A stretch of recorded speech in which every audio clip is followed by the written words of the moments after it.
Hey, North Carolina DECA, welcome back to the NC DECA Toolbox series. My name is Rampet Luri, and I'm your association president. And today, our topic is Virtual Business Challenge. We're going to be hearing some tips from former ICDC class winner Sina Dehgani. Let's get into it. And today, I'm here with Sina. Sina, please go ahead and introduce yourself and tell us a bit about your history in BBC. So, hi everybody. I'm Sina Dehgani, president of Triangle Math and Science Academy's DECA chapter here in North Carolina. A little about me in VBC. I have been fortunate enough to have a little bit of success over the years. Last year, I was able to qualify third place at ICDC through VBC. Um, and yeah, I'm here to share with you guys a few tips about VBC, what it is, and how you guys can also succeed as part of NC DECA and get us that ICDC class. Cena's being humble. He's held that ICDC BBC glass before, and so that's why he's well fitted to give us these tips. Before we get too deep into strategy, Cena, why don't you go ahead and tell us about the format for VBC? Yeah, so VBC stands for Virtual Business Challenge. And so, as the name kind of implies, it's really a virtual competition.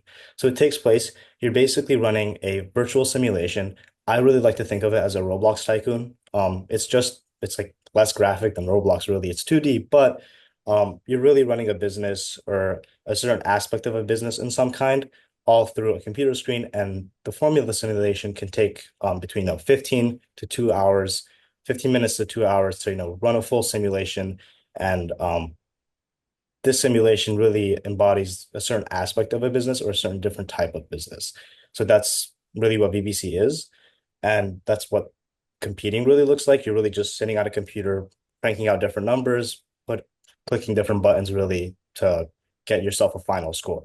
Now, as far as how competitively this looks like on leaderboards, the top two from every region within the US moves on to ICDC to qualify. So North Carolina is within the southern region, which is comprised of like I think 8 to like 12 states or something. And so our southern region can be pretty competitive. Southern region is the most competitive, I'd like to say, and then second of which would be the western region, so California and such. So our region is pretty competitive, especially when we're competing against states like Texas and Georgia. Those are really big players in BBC. But the top two teams from each region for each category of VBC moves on to compete at ICDC. Yep, so there are a couple of different categories you can go in. Cena, I think, has competed in entrepreneurship. But yeah, for each qualifying round of VBC, the top two teams from each region are going to qualify. Now, for our beginners out there, Cena, why don't you tell us about the first resource that you would look for when you're entering the VBC world? Yeah, absolutely. So VBC is run by this company known as Knowledge Matters. And so your advisor, if you're able to have VBC, your advisor should have access to the Knowledge Matters portal. And from there, they can upload a series of tutorials that would be available to you to run through in the weeks leading up to competition. So there would be like a main tutorial and then also smaller simulations that you would run that would focus on certain aspects of the tutorial. So for example, when I did entrepreneurship, there was a really big like 40-step entrepreneurship tutorial, but then there's also smaller simulations that you can run that focus on, the accounting aspect or the pricing aspect or the marketing aspect. So really, you want to maximize on those resources first, really understanding what the mechanics of the VBC are, how every aspect goes into play, and what are the main formulas that you have to familiarize yourself with before you throw yourself straight into the competition ring. Sure. And so now that we've talked about the technical aspect, there's definitely more to it, right? So what would you say separates the good and the great teams?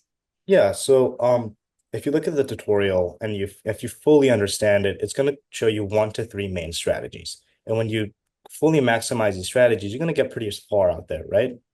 But what separates the good and the great is that the great are doing something entirely different. And so to visualize this, if you look at the leaderboards for almost all the VBCs, first to like fifth place or like first to seventh place is really, really cutthroat and tight neck. But then there's a huge gap seventh and like eighth place and eighth and 100th, right? Everyone else is the same. It's because eighth and 100th place is really all using the same strategies they learned at the tutorial. Those top dogs that are in that competitive bracket for qualifying are doing something entirely different. They have a creative strategy which comes into play. And so this really takes place after you've mastered the tutorial.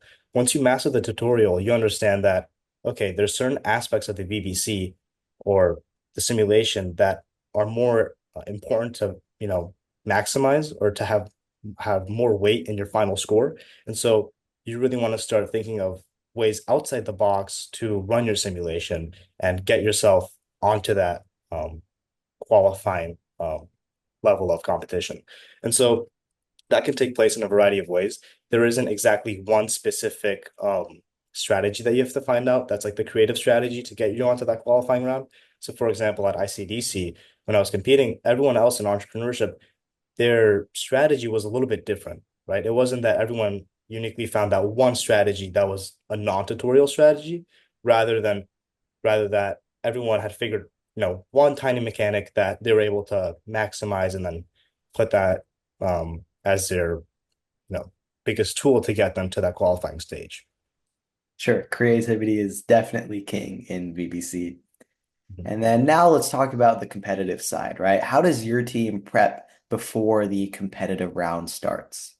Yeah, absolutely. So, BBC spans this period of 10 days, right?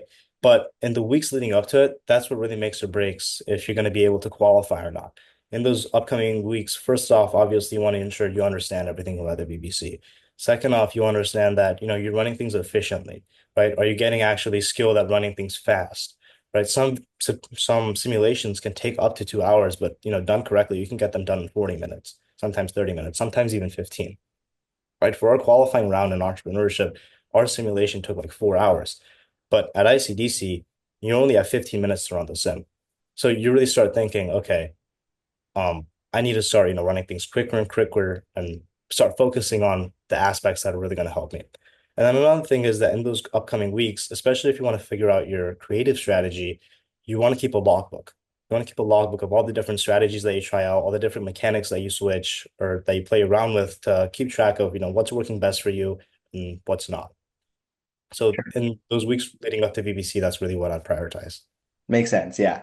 And then finally, what do you guys do during the competitive round? How are you running your simulations? How are you splitting your time?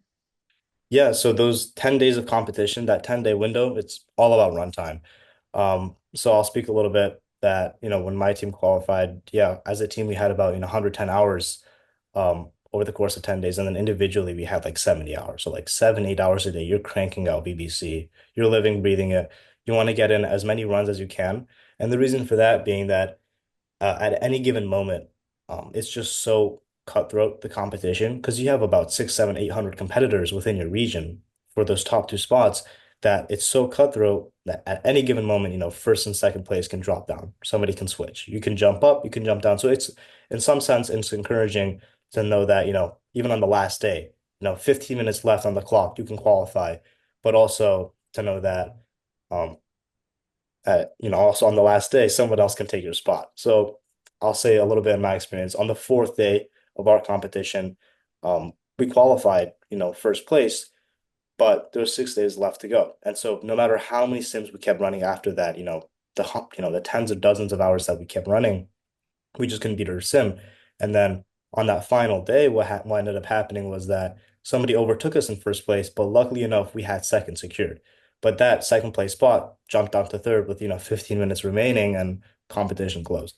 So like I said, really you want to maximize your runtime, making sure you're being efficient with it and don't get too comfortable, but also know that, any sim could be your sim.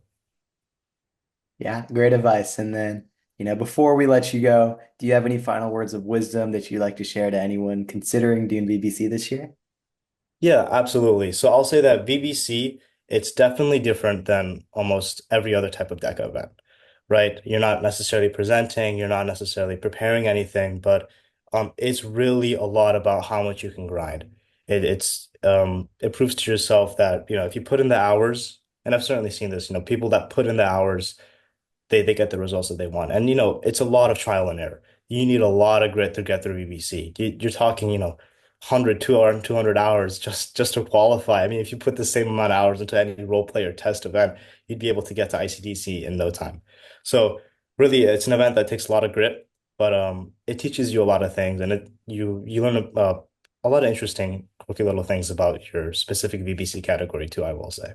But it's definitely fun. I'd recommend it to those that are not so keen on the other types of competition for DECA. And if you can really have that grit about yourself, a VBC could be for you.